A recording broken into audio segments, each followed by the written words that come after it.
All right, crew. We are getting close to the end. God King, a story in the days of King Hezekiah. Chapter 22, the Mad King. I'm going to bring this down a little bit here. Okay.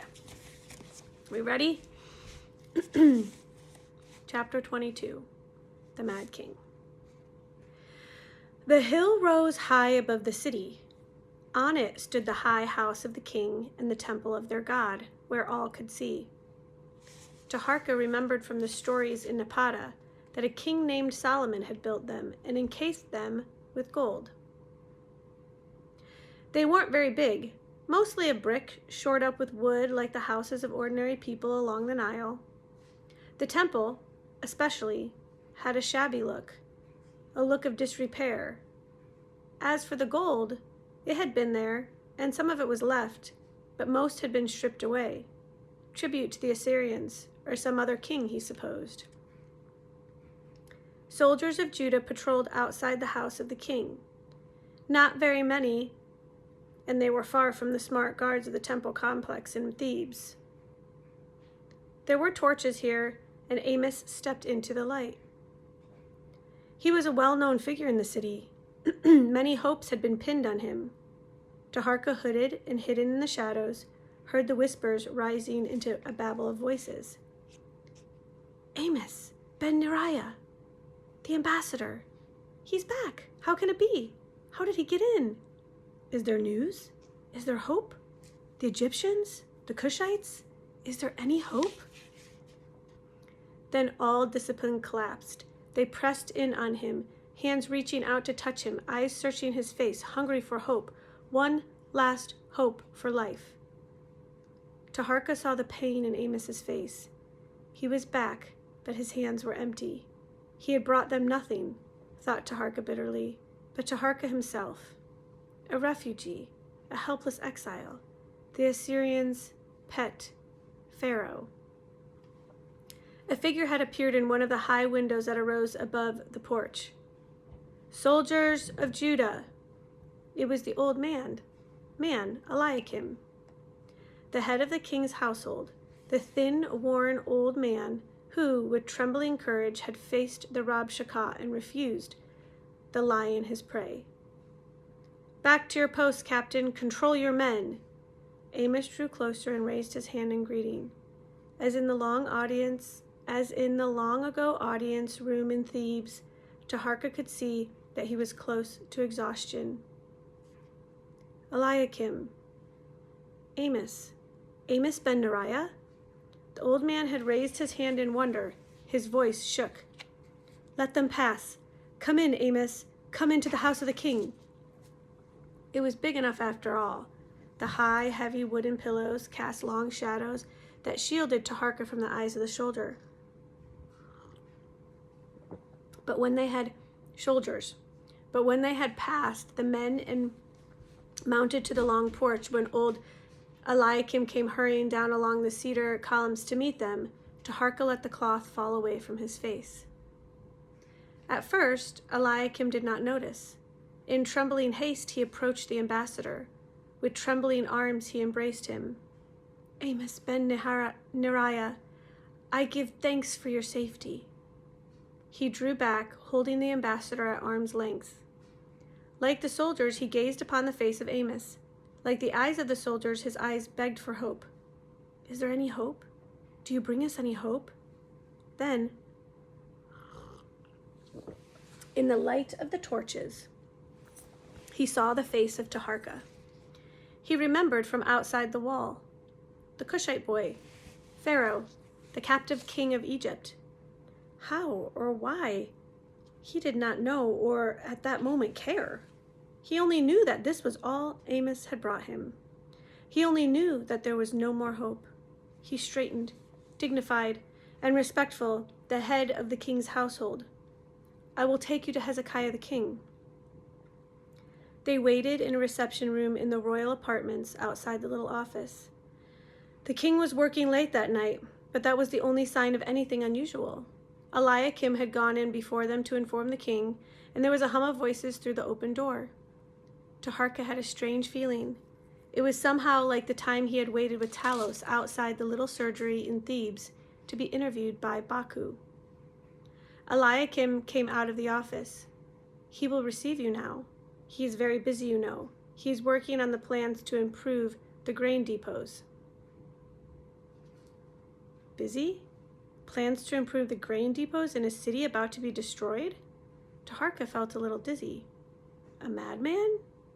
He was about to be presented to a madman. With real apprehension, he followed Amos into the office. A secretary was rolling up his papyrus, gathering up his writing tools. He looked unhappy. The other man, resting on cushions, was talking softly, urgently. And you make it plain to Nahum. The sheds face south. South? Yes, Lord, but he isn't going to like it. He doesn't have to like it. Who is king here, and who's the carpenter? If... The shadows fell across the light. The man on the cushions raised his eyes. Then slowly he rose to his feet. The mad king. He was not very big either. Not very young, but his eyes were the eyes of a young man. He wore a robe of some kind of coarse cloth, but the bands on his arms were of gold. He turned to the secretary, and for a moment his eyes were only for the younger man. He laid his hands on his shoulders. You can go, Chalan, he said. It's enough now. You get some sleep. Nothing else was said, but in those few words the game they had been playing was over. They were two friends saying goodbye, probably forever. There were tears in the eyes of the young scribe as he bowed himself from the room. The king watched him go. Somber-eyed, he drew shut the door. Then he turned back and spread his arms wide. Amos ben Neriah. The two men embraced like brothers. So you made it back, Amos. I expected you would. I can guess how. His eyes sparkling like the eyes of a boy looking for praise. How did you like my tunnel? It was wet, my lord, and they laughed together like conspirators. Yes, said Hezekiah. I thought it was a good idea. All these weeks, the Assyrians must have been very puzzled. So you're back, and you have brought me Pharaoh, king of Egypt? Taharka stood straight and still as the little king of Judah looked him over with his bright, curious eyes. Hezekiah glanced at Amos. The real thing? He said. The real thing. And Hezekiah became the courteous monarch greeting a fellow ruler. Pharaoh, welcome. He gestured toward the rough robe. He gestured downward toward his rough robe. Forgive the sackcloth. He made a wry face. Goatskin, not the most comfortable, but I have been to the temple to pray, and there was no time to change. And after all, I come from a family of shepherds. Taharka found himself laughing. My grandfather was a boat builder. I would offer you food, but it seems the last of it is gone. Hezekiah spoke as if this were some minor annoyance. He gestured them to the cushions and drew up a chair for himself. So, he said, welcome to our city. You have courage to come here, he added dryly. Some would call it something else. Two mad kings, thought Taharka, but he said only, I have no place else to go. I'm sure there were other choices. We saw one of them yesterday at the wall. How did you get away from them?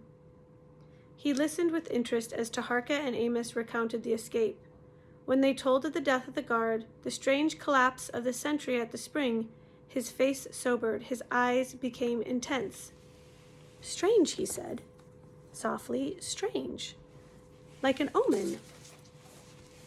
Like a prophecy. There was a pause, and then he asked, but how did Pharaoh come to be here and not with his army? How were you captured? Briefly, Amos sketched the story of the last few weeks, the death of the taster, the escape from the great house in Thebes, Shabbataka's treachery, the crossing of the desert. At the end, Hezekiah commented, so they let you down through a window? Like our King David? It seems it's as well for kings to have strong legs. His interest prompted Taharka to speak. He was telling Hezekiah more and more, things he had almost forgotten. Hezekiah was fascinated by the story of Baku and his patients, of Taharka's trials as a physician's apprentice. I would have liked that. What an opportunity for a young man born as you were born. Do you realize your good fortune?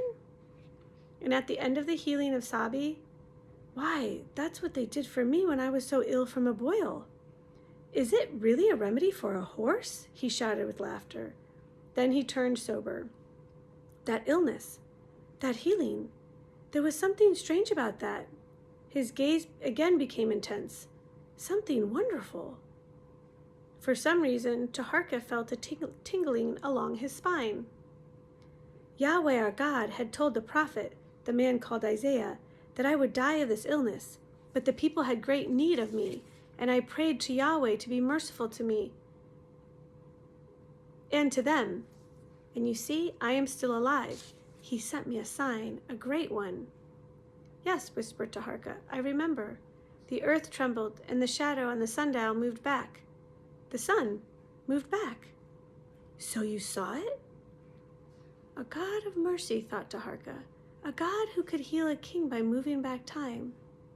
But had Hezekiah been saved from illness only to die by the hands of the Assyrians? They fell silent. Hezekiah said at last, What a life you have had! What choices you have been offered! What choices may still lie ahead! He looked at him as if searching for something behind his eyes. What is it you want? What did he want? He wanted to live. That was what he wanted, and it seemed that that was what he could not have. The sky through the windows was not so dark now. Dawn would come soon, the last dawn he would ever see. Still, Hezekiah's eyes compelled him to think. I don't know, he said at last. To live as a man, maybe. Just a man. To walk among people, he thought. To laugh with my friends, to find work again, to help and heal. That, or the double crown of the two lands, the docks at Napata, the black mud of the Nile, Shepnuset, all these came with the double crown. But it was given to me by chance, he thought, and taken away again. I cannot have it back. Unless, and he thought of the words of the Rabshakeh, I serve the Assyrians. The sky outside the windows was turning red and gold. Suddenly he was angry. What were they talking about anyway? Was this man really mad? Really a fool after all? He looked into Hezekiah's eyes and said what none of them had spoken of before. I don't really have to make choices, do I? After tomorrow, after today, it won't really matter. I don't know, Hezekiah said in his turn. Our God has promised Isaiah we will be delivered from the Assyrian. We will return the way he came.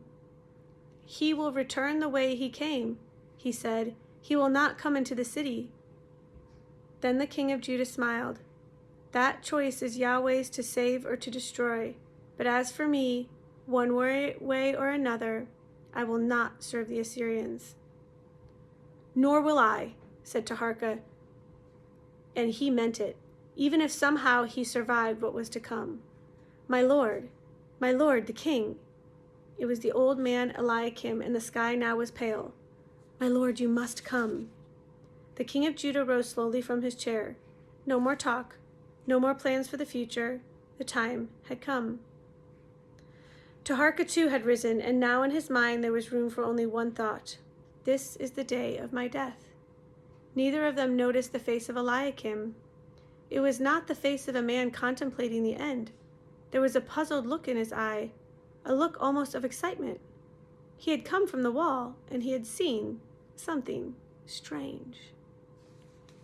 And that concludes chapter 22 of The God King.